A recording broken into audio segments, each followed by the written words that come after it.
ઉમેદવારોને ધમકી મુદ્દે કોંગ્રેસે આરોપ લગાવ્યા છે, ત્યારે કોંગ્રેસના આરોપો પર ભાજપે પલટવાર કર્યો। કોંગ્રેસને પોતાના જ ઉમેદવારો પર વિશ્વાસ નથી, ભાજપનું કહેવું છે। આ સાથે ભાજપે પણ કહ્યું કે કોંગ્રેસ પાસે ઉમેદવારો પણ નથી।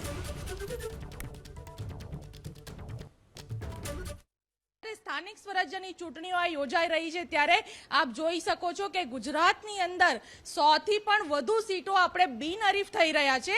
ભારતીય જનતા પાર્ટીનો વિજય આગળ વધી રહ્યો છે। એનું માત્ર કારણ એટલું છે કે કોંગ્રેસ પાસે ઉમેદવારો પણ નથી કે જેઓ ઉમેદવારી કરી શકે, અને હાલમાં જે ઉમેદવારોએ ઉમેદવારી કરી છે એની પર કોંગ્રેસને પોતાના જ ઉમેદવારો પર ભરોસો નથી। ભૂતકાળમાં આપણે જોઈએ તો સુરત મહાનગરપાલિકાની અંદર કોંગ્રેસનો એક પણ ઉમેદવાર વિજય થયો નથી, અને સુરત શહેર એ કોંગ્રેસ મુક્ત શહેર હતું।